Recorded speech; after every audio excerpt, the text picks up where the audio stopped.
हे WhatsApp guys, तो मैं सौरभ और मैं आज आपके लिए लेके आया हूँ एलीट आई 2020 कार की D.R.L फॉग लाइट, जो कि है आपकी मैट्रिक्स टाइप। ये देखिए, इस बॉक्स को हम करते ओपन और आपको दिखाएंगे किस टाइप की वो D.R.L फॉग लाइट और कैसी आपको प्रॉपर दिखने में आती है नज़र। गाड़ी में लगने के बाद किस टाइप की आपको लोग प्रोवाइड करती है, वो मैंने वीडियो के स्टार्टिंग में ही आपको एक छोटी सी वीडियो क्लिप डाली हुई है। तो अगर ये आपको हमसे ऑनलाइन परचेस करनी है, उसके लिए मैं नीचे डिस्क्रिप्शन में दिया हुआ इंस्टाग्राम का लिंक, वहाँ पर जाओ, जाकर हमें डायरेक्टली करना मैसेज। मैं आपको बताऊंगा क्या इसका प्राइस और ये कैसे कैसे आपके पास तक पहुँचेगी। तो ये देखिए, ये जो है आपकी D.R.L फॉग लाइट है।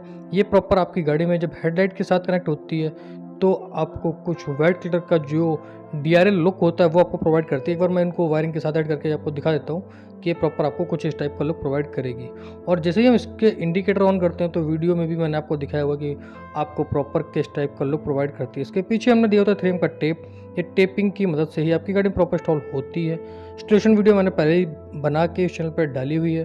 तो ये देखिए, ये आपको जब इंडिकेट करते हैं तो कुछ इस टाइप का लुक प्रोवाइड करती है। चलते हैं गाड़ी के पास और गाड़ी में लगने के बाद कुछ इस टाइप का आपको जलने पे लुक प्रोवाइड करती है। वीडियो को मैंने थोड़ा सा किया है स्लो मोशन में, ताकि आपको प्रॉपर जो इसकी D.R.L की रनिंग है वो देखने को मिल जाएगी कि जो टाइमिंग आपके इंडिकेटर की है सेम आपको D.R.L की टाइमिंग भी देखने को मिल रही है। तो अगर ये D.R.L फॉग लाइट आपको हमसे ऑनलाइन परचेस करना है, उसके लिए मैंने नीचे डिस्क्रिप्शन में दिया हुआ इंस्टाग्राम का लिंक, वहाँ पर जाकर हमें मैसेज करना। तब तक के लिए bye, take care, keep supporting. अगर वीडियो पसंद आई हो तो वीडियो कर देना लाइक, साथ ही साथ कर देना कमेंट और शेयर।